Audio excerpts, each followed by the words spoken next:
love it. Yes. Look at Jason isn't here with us, but he's here in spirit. He's the one who recorded that intro for us. So it's just me again, guys. Welcome to another episode of Dead Men Walking Podcast. Just Greg in studio. Jason had some work scheduling conflicts, but he's going to be back soon. I know you guys been reaching out to us and going, hey, where is that smooth baritone Jason Hamlin at? He'll be back very soon, but we are going to get right into the show today because we got a good one. I'm excited to have this guest on. I'm so glad that he set aside some time for us.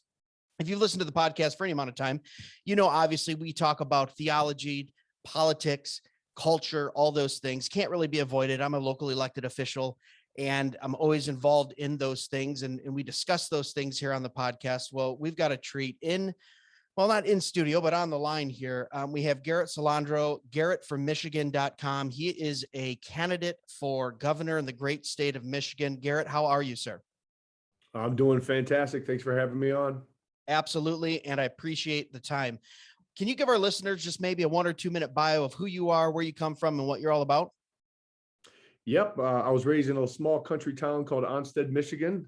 After that, I went to Western Michigan University, played football, had a really successful collegiate career, signed a free agent contract after my collegiate career with the Chicago Bears. Unfortunately, I was cut. Decided to go back to chiropractic school. Then my wife and I, who was also a collegiate athlete at Western, she played volleyball. We landed around in the Kalamazoo area, and we've been here for 14 years. Awesome. You know, Chicago Bears, like I always said, I grew up in Michigan. So of course I'm a Dallas Cowboys fan. That's my running dad joke. Anyone in Michigan who's been had to sit around with the Lions. So Chicago Bears, that's fine. That's a good team. That's cool. I didn't know that about you. Very interesting. I did watch some clips of your videos on line, and I do like the, you're working out, you're boxing, you're running, you're active. I'm like, golly, that's more than what we've got in the executive branch in Michigan or in DC right now. I need someone who's active, ready to go, who's a fighter. It's one of the reasons why I'm excited about you and wanted to have you on. Just a little bit of my backstory as we get into the first bit of it is I'm a real estate broker and I was classified as non-essential in March of 2020, which, I said, I'm not listening to an authoritative governor like that. I'm going to do what I need to do to support my family. You took a different approach and you actually, and we're going to get into this, you actually did something about it and really raised a ruckus in Michigan, which I absolutely love. But first and foremost, I want to ask you, why are you running for governor? What is it that says to you, okay, I need to get in there and I need to do something? What are the reasons for it? Well, there's many reasons, obviously, and are well aware of, we've been standing up and against Governor Whitmer for almost 2 years now. That's how long we've been in the battle with her and her unconstitutional executive orders and lockdowns and everything else that's been going on. But I always tell people, if you go back to the very beginning, back in January and February, it's really hard to find this video now. They take it down off YouTube. It's not there. I actually had to go to, I think the Daily Mail still had it up. I screen recorded, but the video that was out of China with this virus and what it was basically projected to be like. And it was that video of that person falling dead in the streets. And then they had some scary movie or scary music in the background where they were showing people dead in the grocery aisles and dead in the sidewalks. And literally they played that video 24/7 for months, and it scared the heck out of our society so much, in fact, that when they locked us down, everybody said, okay, maybe we should lock down. We don't want to overwhelm the hospital system. That kind of makes sense. But as the March went on and early April started to take place, we started to hear rumors and stories that the hospitals were empty, that some of them were going to close down because they didn't have any work. And then the governor denied FOIA requests and wouldn't give the legislature any information of what was going on. And the straw that broke my camel's back was when on April 9th, when she extended that state of emergency, she was telling us what we could and couldn't buy. You remember, you couldn't buy paint and mulch, you die of COVID. And you could go on a kayak, but not a motorboat because you die of COVID. And God forbid you touch that gas station pump handle, you die of COVID. So like many people, I was waiting for somebody in a position of authority, somebody in a position of power, one of our elected officials to stand up. And all I heard was crickets. And that's when I decided to stand up and started that Facebook group. Yeah, let's talk about that a little bit. So talk about the Facebook group because that just grew exponentially. I think I was in that first 100,000 wave when I saw it come across. I said, I got to keep an eye on this. Someone has to do something. And I did some things at my county level with resolutions as a county commissioner. We're the legislative arm of the county, and we wrote some things in a resolution saying, look, we're not going to fund the sheriff or the health department if they do anything unconstitutional. So lockdowns and things like that were not enforced in Monroe County. I wish more county commissioners would have thought that way, but I digress. Let's talk about that Facebook group. So what exactly was that, and what did that accomplish? Well, just to reflect back on what you said about your job not being essential, I hate that word. I know. Every single person who provides a living for their family, you're putting food on the table, your job is essential. But I went on there at 3:36 in the afternoon on Thursday, April 9th, and I call it a hissy fit video. I don't even remember what I said because Facebook took us down. I did like a 5-minute little rant on how this wasn't right. People need to get back to work. And that night I went home to my wife and she's like, what the heck did you do? And I was like, well, I started a Facebook group. She's like, why? I said, because I had to get something off my chest. And that's one thing that we thought we were very, very alone. And the silent majority is no longer silent. We're awakened, we're engaged, we're passionate. And that night, 500 fellow Michiganders joined that group. And I looked at my wife and I was like, holy cow, we're not alone. And that next morning it was 5,000. That night it was 100,000. The second night, 200,000. The third night, 300,000 people. And then I looked at my wife. I said, what the heck did we do? Because there's a lot of energy, a lot of frustration, a lot of passion. And so as the leader of this newfound movement, I wanted to make sure that we directed this energy towards something that we could get done. And that was to put pressure on the legislature in that first week to not extend the state of emergency. And we achieved that. Yeah, man, that is so good. Here's the difference. And for the people listening too, one of the reasons why I was drawn towards your campaign and really started looking into you as I'm a fan of action. Words are fun. We can have debates and we can make snarky remarks and we can, joke around and say we're going to do things, but people who actually do things, and someone like you who was doing it, you're a family man, you own a business like on your own free time. It's not like you were getting paid. It's not like you were a lobbyist. It's not like you were elected at that point. And unfortunately, I agree with what you said. There was absolute crickets. And look at a lot of people. Yeah. The first couple of weeks of that, the first maybe month or so, we said, okay, let's assess. Right. But after those first couple of weeks and you saw things not being what they were portrayed to be, common sense kicked in for, I think, the majority of Michiganders, and someone like you who took action and said, look, we have to hold the legislature's feet to the fire. I think that was not only a very positive thing, but it was something that a lot of people don't want to do. Or won't do it. They're scared to do it. They don't want whatever reason. It just seems like there should have been more people doing something, and you were one of the few that actually did something. So that was 2 years ago. Let's bring it up to speed here a little bit. So now you're running for governor. If someone comes up to you, let's say, they're an independent, maybe they're a soft Democrat, you are running in the Republican Party, and they say, what makes you different? Why should I vote for you? What are some things that you tell them? Well, I just reflect back. Anybody that wants my vote or support from this day forward, I'm just simply going to ask them, what did you do in 2020?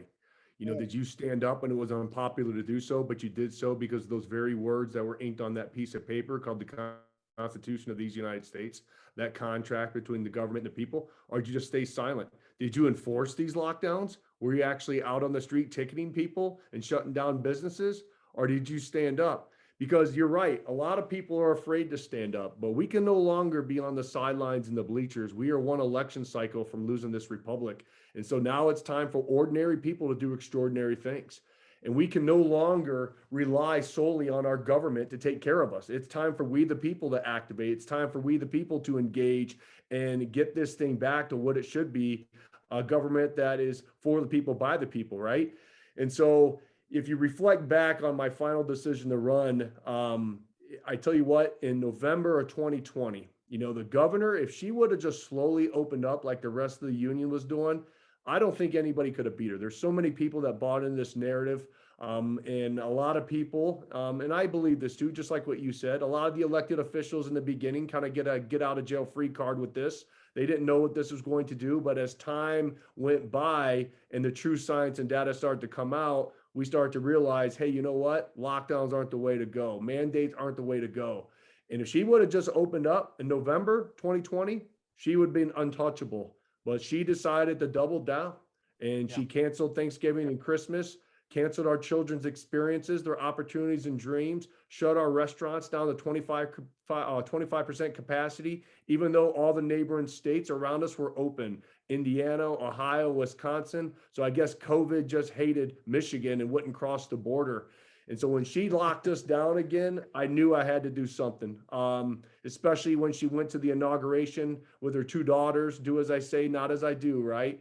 Yeah. And then she just continued to be the gift that kept on giving, getting caught out in a restaurant with 12 of her friends. And then she finally released the restaurants from their lockdowns on that Monday. So I looked at my wife in December. I said, I got to do something. I don't know what it was, city council, state rep, school board. And she looked at me. She's like, Garrett, you got to run for governor. And I looked at her and I said, are you nuts?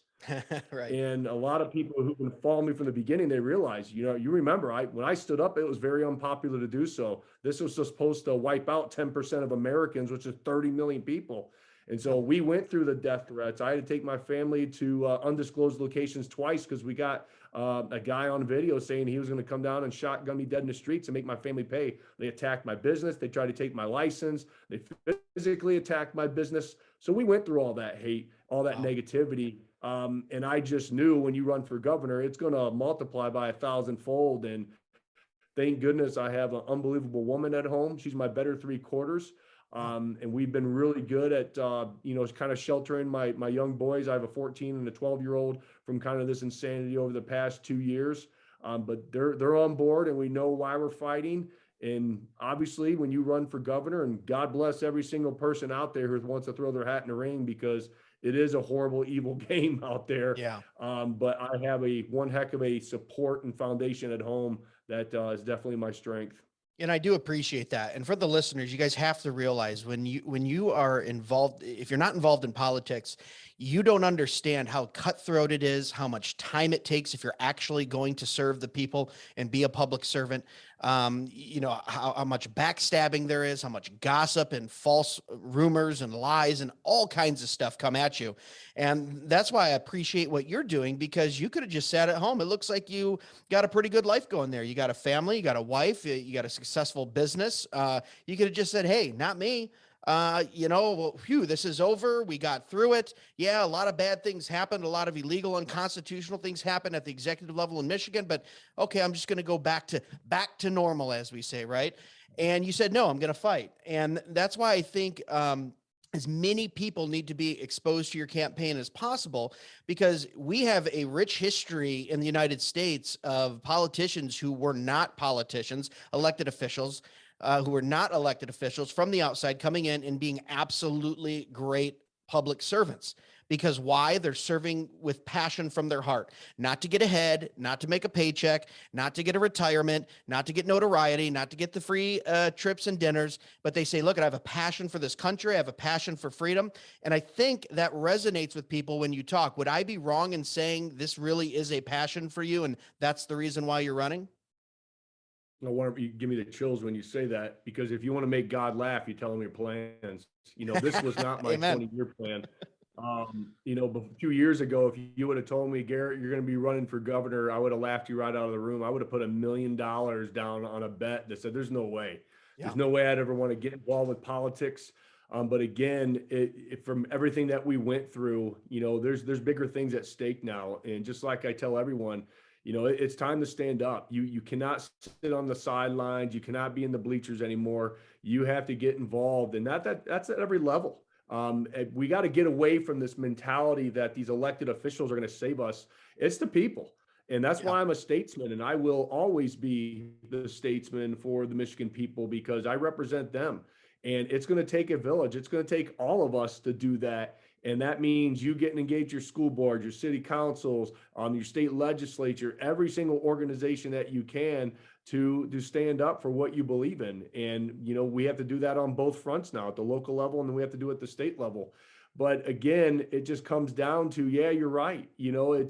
Anybody can do this. They truly Yeah. can. It is a lot of work. There is sacrifice, and there's a lot of commitment, obviously. But again, we know what we're fighting for and why we're fighting, and that trumps my 20-year plan. That's for sure.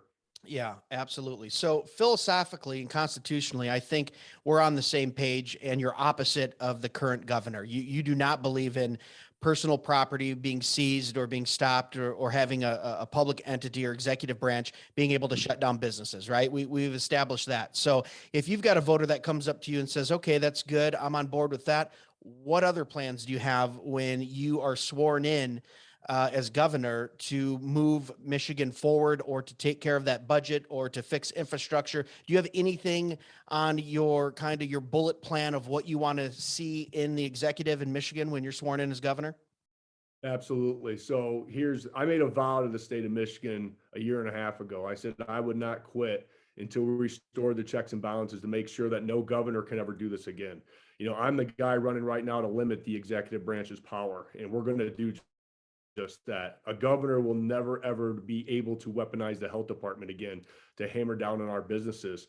But that's one thing we have to do, is we got to make Michigan a free state. And so that's the foundation right there. We're building the skyscraper, which we all know that Michigan can be. And that's the powerhouse of this union.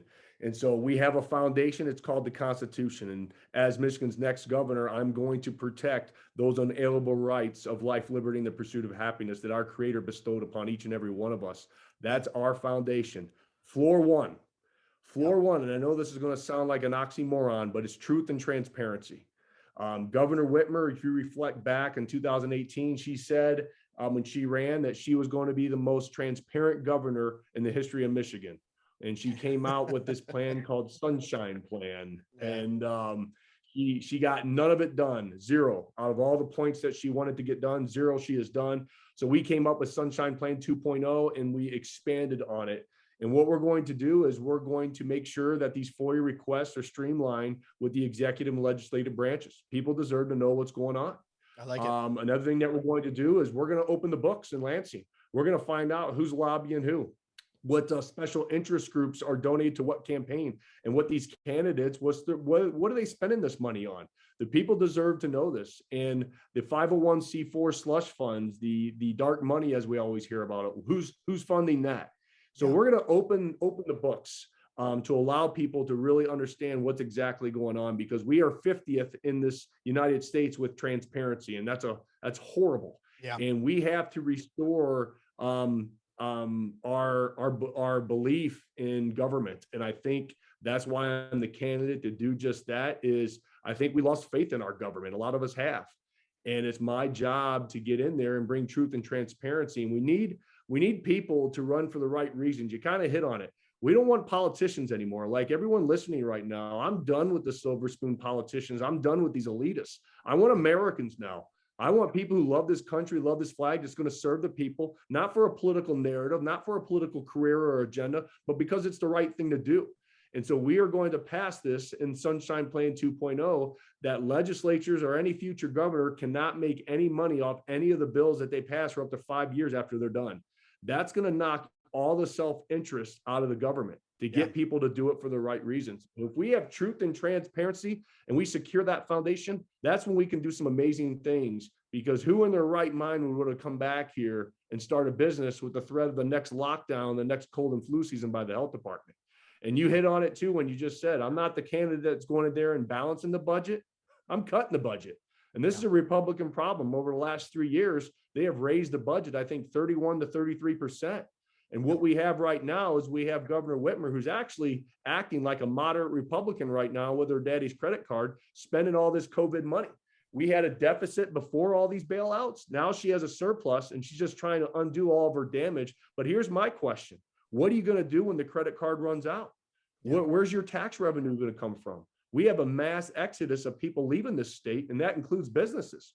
So we have to attract those people back. I'm all about President Trump's America's First agenda, but as Michigan's next governor, it's about Michigan first.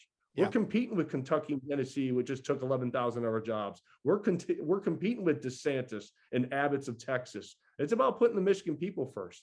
And so as we're cutting the budget, we're making the businesses We're attracting them back here, excuse me. The last thing that we need to do to secure our future, and nobody's talking about this except for me, is we have to start investing into our energy infrastructure, Greg. Yeah. That's it. We have to start investing. We cannot just depend on solar and wind. It can complement the grid, but the only energy dense solutions that we have right now that are on the table is nuclear and gas. They're already phasing out coal. So those are the only logical explanations that we have and solutions until something comes about. You know, you can't tell me that you're going to plug in our whole automobile fleet by 2030 to 2050, and you're going to power that with solar and wind. It's just not feasible. And so we need to start having some foresight. And that's why we're getting a business owner in there and somebody with some entrepreneur spirit to start thinking outside the box and take some calculated risk on how to dig Michigan out of this hole. Yeah. You know, as you were saying that, I was just thinking, I think this was either a tweet or a post that I had seen by you. And I'm paraphrasing here, but you said if 2020 and coronavirus taught us anything, it was how important how important a governor is just as important as voting for a president. Something to that Correct. aspect. I think it was you or someone maybe from your campaign. And I just went, if more people understood that, that we are, you know, that's how the United States was designed. Each state is its kind of its own little country. We have a president right now that thinks that she can, you know, stop private business and overtax and all these things. And it's extremely important who we vote for in this governor's race.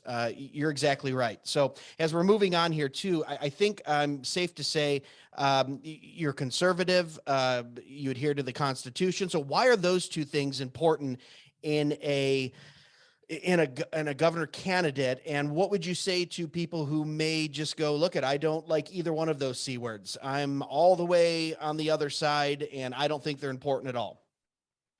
Well, they're never going to vote for me anyways. And there's 40% of people out there that are going to follow Governor Whitmer right off the cliff. And that's fine. What we need right now in the state of Michigan and in our country, in my humble opinion, is unity. We need to get away from this belief that if you don't agree with everything that I believe in, then I hate you, I'm going to attack you, and I'm going to shut down your business, and I'm going to cancel you. And we got to get away from that. Oh, if we don't unite, because divided we fall, and because we're divided, they have control over all of us. And you're right, elections have consequences. And I'm going to take it a step further. And hey, look, the power comes from the local level. It's the townships and counties. If you want power, go be a constitutional sheriff. You know, and you're right. The federal government is trying to rule over all of us. And as Michigan's next governor, I'm in charge of those state lines. And we're going to make sure there's no federal government overreach. But bottom line, it comes down to the local level and the townships and the counties where the most power is. And people have to realize that. But bottom line, we need to start having conversation again. And we need to have conversation from a variety of different people and backgrounds and experiences to move not only the state forward, but our country forward.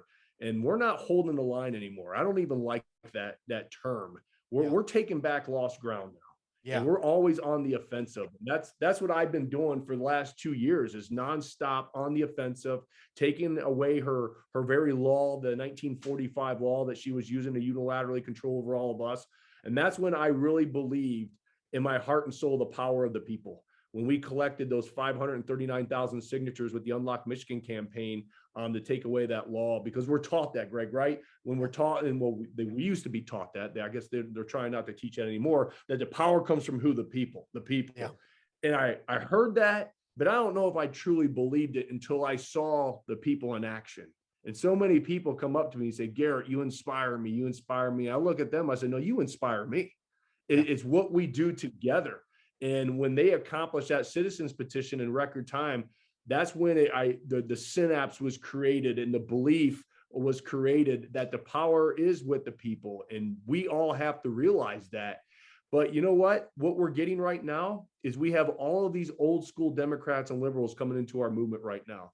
And these are the people, I call them the JFKs of the world. They would be considered moderate Republicans in today's standards. But right. I get so many times that, you know, I've never voted for a Republican, but I'm voting for you. I've never donated to a campaign, but I'm donating to yours. And that allows me to understand that our message of unity is resonating.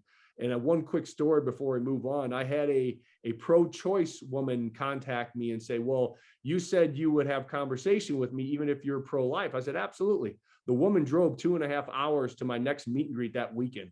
And she came in all proud, like she was going to get a confrontation with me. And she came up and she shook my hand and she looked me in the eyes. She said, I'm pro-choice. I said, well, I'm pro-life. Nice to meet you. And she's like, I was the woman online that asked you to have conversation with me. I was like, absolutely. We talked for 35 minutes. And do you think I changed her belief? No. Probably not. Do you think she changed my belief? No. She hugged me and she said, you got my vote. I never voted for a Republican before, but I'm voting for you. So people are done with this division. They're done with this fringe left and fringe right and this constant fighting.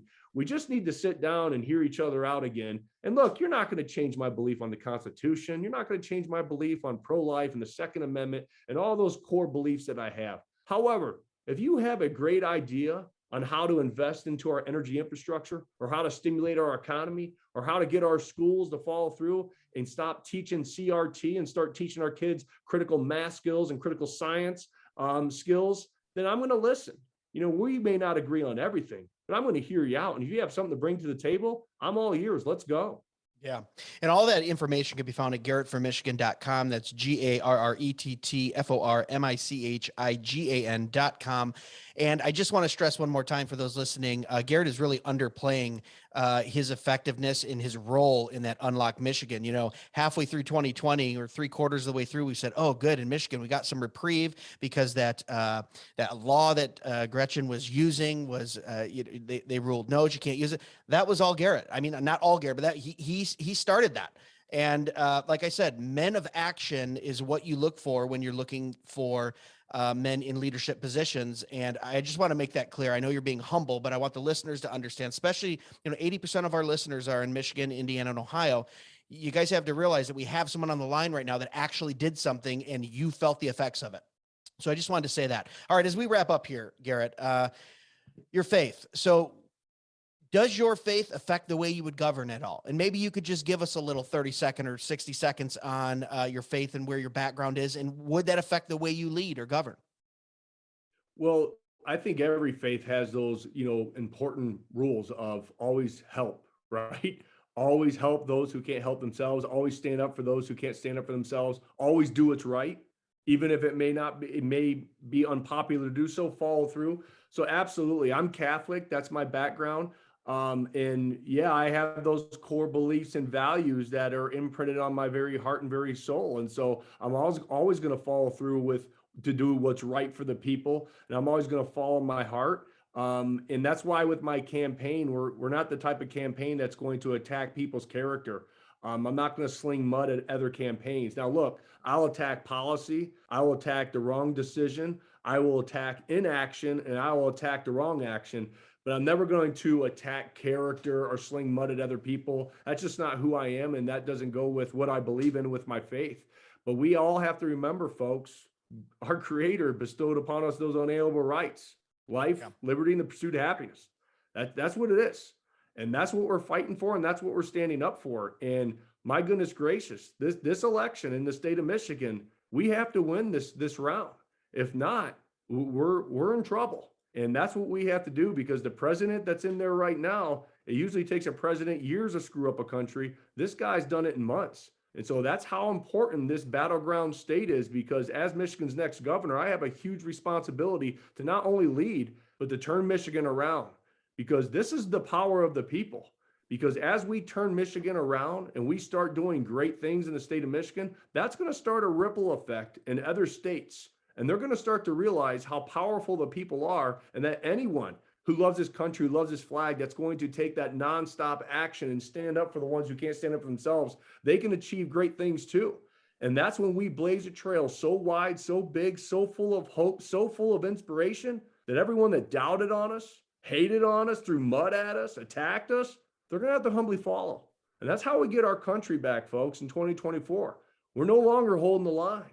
This is a call to action to everyone out there. We're taking back off lost ground, and we're always going to be on the offensive from here on out. Yeah, no, that's absolutely spot on. You are correct. Awesome. Garrett, it was so good having you on. Before we let you go, why don't you tell the people what you got going on, where they can volunteer for your campaign, where they can contribute, all that good stuff.